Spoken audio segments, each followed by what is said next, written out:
And we're live. Welcome back to Ask Dr. Vincent After Our series. And today I am back with my co-host, my kind of friend, my co-founder, and my business partner, Christian. How are you today, Christian? I'm very well, thank you.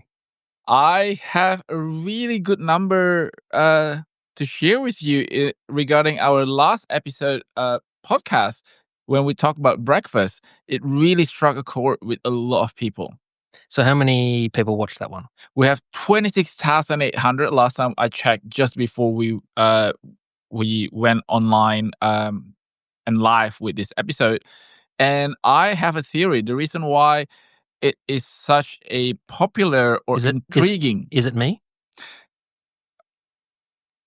Let me just say it again. The reason why it was such a popular topic and very intriguing, I think, is because people have opinions about breakfast, and they have what they believe is the gospel truth when it comes to the most important meal of the day. And I think we really gave people food for thought, pun intended, when it comes to what time they should eat, what they should eat, and what should be the biggest meal of the day. And if you're so curious about what we talk about, please don't forget to go to askdrvincent.com. You can get all of the episodes, including the Breakfast is a Lie episode. Well, I certainly learned a lot last week, so that was good. And this is the reason why I want to do this with you, because as much as I know a lot more than you when it comes to health and wellness, you're a wealth of knowledge on something else. But I am also learning as we go. I mean, if you want to know what I don't know, go and watch our sleep episode. Anyway, that was a good segue, wasn't it? Today we're going to talk about something that is so fundamentally important, something that is so basic. However, a lot of us overlook this, and a lot of us don't actually know what to do with it when it comes to this function of our biology. I'm talking about hydration, and I do think that it is one of the most, if not the most, overlooked health habit. What do you think about it, Christian? Well, I think it's really interesting, just from a societal point of view, that the two major trends over the last sort of 5 years or whatever have been Labubu, which is this small little doll thing, and Stanley Cups, which you're meant to fill with this enormous amount of liquid and then drink that in a particular space of time in order to stay hydrated. So this is like a worldwide phenomenon, I think, across sort of the Western world. I don't know if it's caught on in Asia or anywhere else. Well, first of all, Labubu came from China, so clearly it is. No, but I'm talking about the Stanley Cup thing. No, but I also think that Stanley Cup or any type of big and large water container, aren't they all called that thing? Aren't they all Stanley Cups? Stanley Cup is a brand. Oh, it's a brand. It's a brand, and I didn't even know that. I thought it was a new type of like cup. But it is so popular that it is the colloquial term when it comes to big stainless steel, usually insulated water bottle. And over the course of probably 2 or 3 years, we've seen the rise of brands of not only the water container or water bottle, but also things like hydrogen water, things like isotonic water. I mean, Gatorade has been doing this for so many years, decades. And it always fascinates me because water, the best form of hydration is water, H2O. That's it. If it's clean, if it's filtered in the way that it doesn't have the pathogen and harmful chemicals and heavy metals, that is the best type of hydration for you. But somehow these big brands and marketing machines behind it make you believe that unless it's Gatorade, unless it's flavored, unless it's filled with minerals, somehow the water is not wet enough to hydrate you, which is, I mean, that is the height of luxury living, right? Like your water is not wet enough to hydrate you. I don't even understand it, because I thought sort of all waters were the same. Well, apparently not, because you have miracle water or smart water. Basically, marketing push, just marketing, isn't it? The marketing push is to make you believe that if you're doing any type of sports, you need to be drinking this type of water, because unless you drink these types of water, it wouldn't hydrate your body properly. And I want to say that that is not scientifically founded, because your body absorbs water in the most basic form. When you add isotonic, when you add minerals, of course that helps in some cases, but we're talking about people who are running marathon, people who are running long distance, people who are doing high intensity training. For the rest of us, plain water is the best. So can I ask you, first of all, what?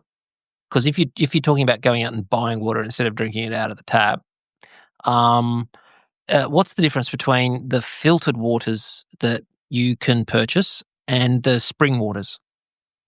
Well, spring water by definition comes from the natural spring. So uh, Is that more natural? Is that water more not not natural? not not that it's more natural or not. So there are different types of water classification when it comes to the name or the label. So spring water, by definition, needs to come from a natural spring. The idea behind it is that this naturally occurring spring has gone through a natural filtration through rocks and the sediments and the soil. So naturally, it has been filtered. All of the harmful elements have been filtered out. But then when it comes to marketing, spring water, depending on the regions and jurisdiction of regulatory agency, it can mean nothing. Spring water can just be a name that people put onto the label of their water bottle. The other thing also is that um, what they call filtered water or RO water, so reverse osmosis. So basically, it has been pushed through a very, very fine membrane in in such a way that only the H2O molecules, only the water, pure water, pass through. So this is very much equivalent to things like distilled water, for example, which But you is can't drink distilled water. That'd make you you irritated. you can Irritated, wouldn't it? but not for a very long term, because we take a lot of minerals and trace amount of important minerals from the water that we drink. Distilled water, it's not that it's dangerous. So distilled water is basically if you boil water and you take the vapor and then transform it back into water form, into liquid form, that is distilled water. The same way Ah. that you make vodka, for example. The issue is that back in the day when supplementation is unheard of, when the body rely on the minerals that they get from drinking water, drinking distilled water, whilst it is actually really pure, in the way of it is free from bacteria and pathogen, it is not necessarily very good for people's teeth or people's bone, because in the past people rely on the minerals that they get from water, which is why spring water or mineral water is called the healthiest water.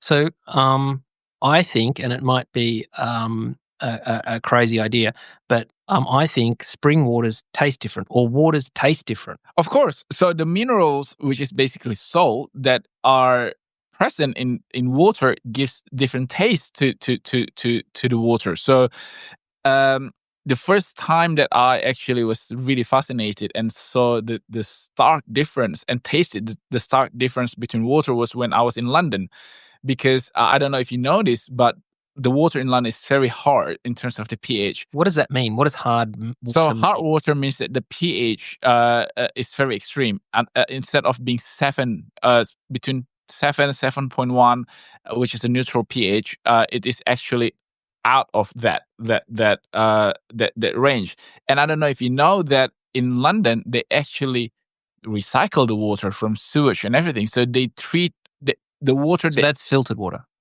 and treat it as well, treated treated and filtered. Okay. So I felt it in my hair, in my skin, and also it tasted so different. Like I don't normally complain a lot about the taste of water, so I drink tap water. And just remind me, a low pH means it's acidic, Acidic, and a high pH means it's alkaline. okay.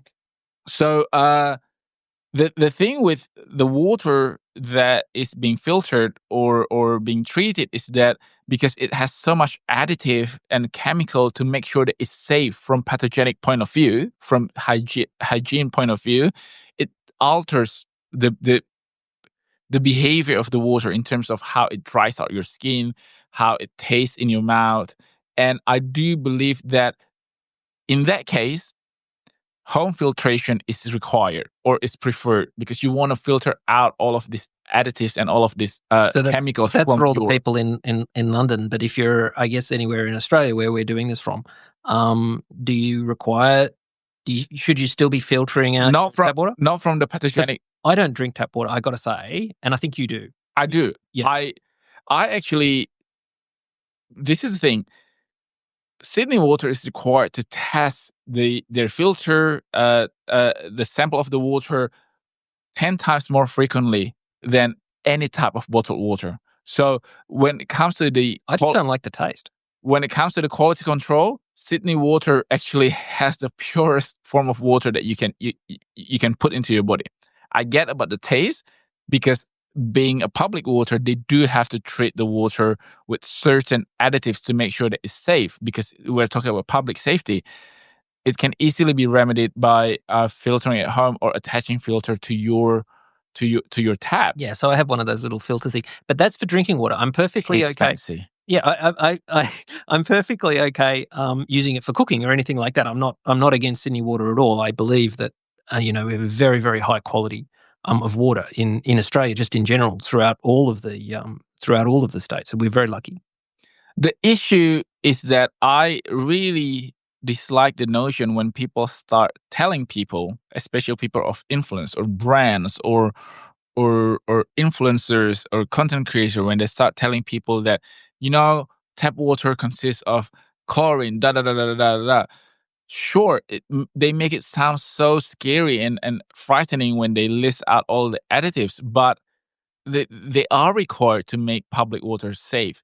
And they are probably one of the most controlled chemicals when they add it into the water. They are 0.0000%, something that they know will not cause any sort of harm to your body. But obviously, when they are selling filtration system for the water, or when they're selling bottled water, this is when all of these facts are being misconstrued to sell products. And I really hate that because I'm a scientist. I know I work with all of these chemicals for many decades. As a matter of fact, you would be hard pressed to find someone who is in the life science field to be more familiar than these chemicals than me because my background is in the extraction technology. Before I invented the technology to use only water to extract antioxidants from apples, the old technologies for 80 years require all of these chemicals. And I know how harmful these chemicals can be in the large amount, especially in nutraceuticals, vitamins, and skincare. But when it comes to water, this is something that is being tested regularly. This is something that has been monitored for many, many decades. And this is something that is providing clean and safe water to millions of people in Australia. So before you believe what the influencers say about your tap water, please be a little bit more mindful that they are selling you products. So can I ask you a controversial personal question, deeply personal question? I mean, we're live, so I cannot say no. Okay. The show is literally called Ask Dr. Vincent. Still or sparkling? Sparkling. However, when we go to the restaurant, if they ask me still or sparkling, I will say tap because it's free. Maybe that's something I've taught you, or maybe ingrained by your parents. I'm a small business owner. We're not that small, but we're a small business owner. Which I'm gonna very quickly show you something. Okay, you see it first here. Christian is very against me showing you this because we don't have it released yet. But look at this. Speaking of hydration, this instantly hydrates and calms your skin down. Okay, well, we won't have that available for the market for a little while, so let's just... Anyway, still or sparkling, I love sparkling water. And should you drink, I mean, the broader question to that is, should you drink during dinner? Some people, when they have children, they say to the kids, like, eat your dinner first and then have a drink. I had family like that, not my own personal family, but extended family like that. Or is it okay and whatever to have a drink while you're eating dinner? This is really interesting because What's the science? So there isn't a lot of things that exist in both Western and Eastern culture when it comes to health myths or old wives' tales health myths. So not that this is a myth, but an apple a day exists in both Western and Eastern culture. The same thing about drinking water during mealtime. So the theory behind not drinking water during mealtime is that people in the past believe that when you drink water during your mealtime, it dilutes your stomach acid. It makes your digestion becomes less effective. However, people often forget that to reduce the pH of your stomach acid by zero point 0.1 point, it requires at least 10 liters of water because it's in the log function, it's not exponential. So that, although it makes logical sense in the way that if you drink water, water dilute your stomach acid and therefore your digestive system becomes less effective in digesting your food. Although that makes sense. Like if you follow the jumping ball, it makes sense. But scientifically, that's not correct because mathematically, it just doesn't add up.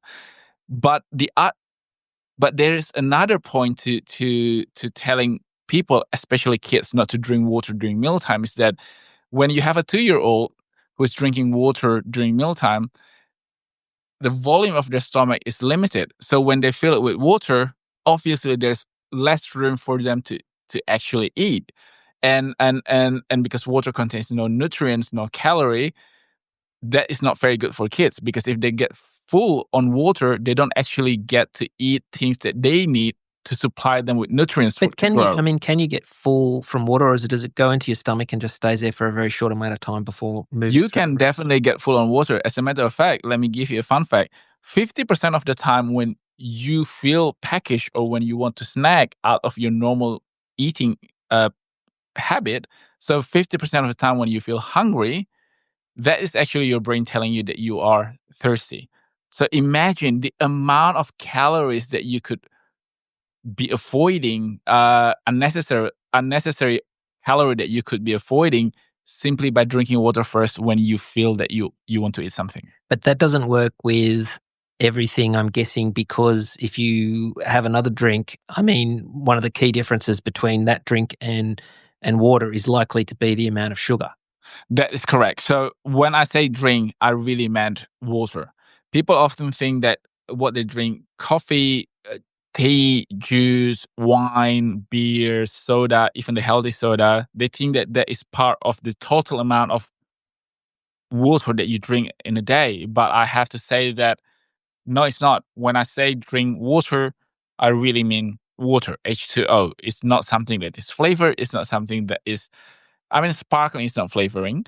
Um, it's not something that is being sold to you as something that is healthy. The amount of sugar in fruit juice is astonishing. Even those they are labeled as healthy sodas, kombucha, they're not necessarily healthy. They are healthy for My favorite diet drink? episode 2. No, Pepsi Max is not healthy and it is not a replacement for water. And as a matter of fact, when you drink Pepsi Max or coffee or tea or Coke Zero, I'm equal opportunity criticizer. Uh, these beverages actually are diuretic. It means that it flushes water out of your body. What? So they They dehydrate dehydrate you. you. So obviously you don't feel dehydrated when you're drinking it, but half an hour later, you actually do feel dehydrated. You actually feel that you haven't drunk enough. As a matter of fact, sometimes people mistake that by, okay, I'm feeling thirsty. Let me drink more of the soda. Let me drink more of the tea or coffee. And that is very dangerous because dehydration does not always show up in terms of your cracked lips, your dry skin. Sometimes it shows up as brain fog, as persistent headache, lethargy, tiredness. So are a lot of people just walking around totally dehydrated most of the time? I would say so. As a matter of fact, I know for a fact that most people are dehydrated because, I mean, this is really So let me introduce you to the Stanley Cup. Here's your 10 liter cup of beverage. We don't sell Stanley Cup. But Stanley Cup, if you want to sponsor our podcast, It's hello at askdrfinson.com. Okay. Um, what was I going to say? So I know for a fact that people are walking around dehydrated because this is a little bit gross, but it's very, very true. If you go to public toilet, and I know that you should always flush, but people don't, you would see that the color of the urine that people leave was yellow, dark yellow. So These are men's toilets we're talking this is the about. men's toilet, Yeah, obviously. right. You know that the darker or the more yellow the color of the urine, the more dehydrated you are. So just by doing this mini study, unintentionally, I know that people are walking around. So influencers dehydrated. maybe have taken it too far, but it is actually a thing. Like we probably should all be drinking a little bit more water. I do think that people. Is it only water you can drink, or do other Yes. things hydrate you as well? Yes, when I talk about, of course, other things hydrate you as well. Things like when you eat salad, when you eat fruit and everything. I'm talking about Unfortunately, other drinks, like other drinks. no, not really. Unfortunately, when we talk about water, dehydration, water is water. Sure, your body can get something out of fruit juice or flavored drinks. However, it has to work really hard for it to quote unquote extract the water out. And unfortunately, hydration is one of those things that everybody knows. Everybody knows that it's important, but most people still get it wrong. I mean, my case in point, you still ask whether your Pepsi Max is part of your hydration pack. It is not.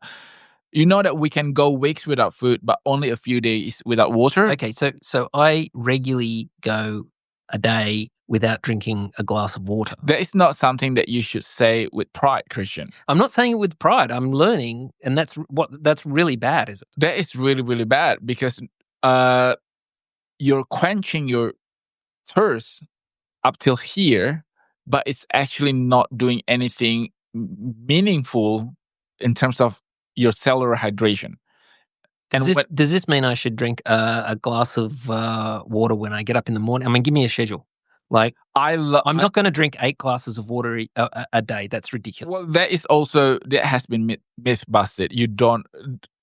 There is no one size that fits all. For example, my daughter doesn't need to drink 8 glasses of water a day. Some people who are larger than me, who runs or who play a lot of sports, probably need 12 glasses of water. So the general rule of thumb is always the color of your urine. If it's slight yellow or clear, then you're in the clear. So that's how you gauge whether or not your body needs water or not. And this is the thing: when you wake up in the morning, and if the first thing that you drink is not water, is coffee or tea, you're dehydrating your body that's already dehydrated during the night. And I do think that sets up for a really bad start because 60% of our body is water, 75% of our brain is water. So when people say that they feel tired before even 8 o'clock, maybe it's just dehydration. Okay, I'm going to do what you say, and for the next month or whatever, I'm going to have a glass of water before I drink anything else. I mean, just thank you. Because now I'm worried about it. Yes, this must have an impact on your kidneys or something as well. Well, yes, but even the short term. So I just mentioned that 60% of our body is water, right? So when you are dehydrated, the first thing that happens is that your blood volume drops slightly. You have less blood. Of course. And when your blood volume drops, it means that it impacts the oxygenation of our cells because blood is the thing that transports everything, including oxygen. It means that your blood is carrying less nutrients to everywhere in your body and then disposing less waste from everywhere in your body. And then your kidney is working harder, your liver is working harder, your heart is working harder because it has to pump stronger and more efficiently with less amount of blood. Okay. And so H2O, the chemical the molecules, the molecules that make up, oxygen's one of those. So does water help oxygenate your blood? No, No. So no. tell us how it works. Tell us So how it works. the oxygenation of the blood doesn't involve water. The water is just the mediums, right? So our blood is liquid, as you would know, and in our blood there is this element called hemoglobin. So the heme, the iron in our blood, this is the thing that quote unquote catch the oxygen molecules from our lung and then distribute it to the rest of our body, and then it goes into our it goes out from our left ventricle in the from our heart, and that's the reason why the muscle at the left ventricle of our heart is the thickest one, because it needs to be strong enough to pump oxygen rich blood to everywhere in our body.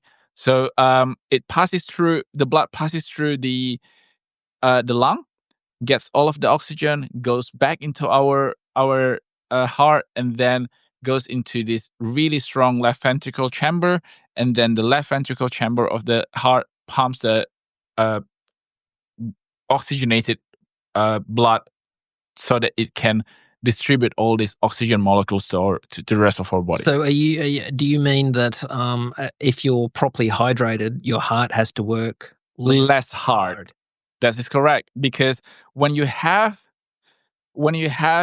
a a good amount of blood, it means that the volume fills up your body, including your heart, in in the most efficient way. So instead of having to work with less volume of blood, but still with the same amount of distribution, because your body size doesn't change, your left ventricle of your heart needs to work less hard compared to if it has less blood, right? Okay. So what are the things that impact the amount of hydration or the amount of water that you need to drink? I'm guessing someone with like a sedentary lifestyle, they need like 1 cup a day or something, and then people who are running around, running marathons, they need a lot. Or does weight have anything to do with any of this? Yes, as well as diet, because if you have a sedentary lifestyle but you're munching on chips the entire day, which is high in sodium, sodium attracts water and makes water less available. So there is a case that there's a lot of water in the body, but the water is not usable by your system. So we call this water retention, for example. People are bloated with water, but because the amount of salt that they also consume, the water becomes unusable for the body to actually use to supply volume to blood, for example, to be available for your brain to use. Because I mean, 75% of our brain is water. Clearly, this is like not only like a coolant in our operating system, but it is the medium for our system to function. But when the water is unavailable, meaning if it's water retention, edema, sometimes the water pools in the lower extremities of people because the body is unable to recirculate everything. That becomes an issue. So obviously, sometimes people with heart disease, certain types of heart disease, can't actually drink a lot of water because their body cannot distribute this water, and it will just pool in the lower extremities, and their heart is working even harder to recirculate this water. The issue becomes is that when people are demonizing water in the way that, have you ever heard of the 3-day detox, 7-day detox, all of or a quick weight loss? All of this weight loss program, all of these things happens by expelling water out of your body. And sure, you feel that you are leaner because your body has less volume of water to carry. You feel that you're lighter. Your body feels thinner. It will fit into a smaller size clothes. The number on the scale is also lighter, but it's only temporary. As a matter of fact, by expelling this water that your body needs just to lose a few pounds, you're actually putting your body under stress because it has to work and perform the same amount of chores and tasks with less amount of water. So many people like count the calories that they eat each day. I don't know if everyone does that, but people have an idea. Should they also be like counting the level of hydration, and how would you do that? Would you just count the number of, would you think back to yourself at the end of the day, oh, I had 2 drinks, so I need 1 more drink This or is something? this is where the Stanley Cup idea came about, because if you have a 2-liter jug of water, by the end of the day, you know that, oh, I still have half left. Means that you have drunk a liter. If you finish it, that it means that you have 2 liters. But as I said before, the best way to do it is to track the color of your urine. But I do believe in the benefits of having a jug of water, or a bowl, not a bowl, we're not dogs, a bottle of water in front of us when we're at work, for example, because it reminds us, it cues up our brain to drink. Because unfortunately, we have a very short amount of attention lifespan, and when it's out of sight, it's out of mind.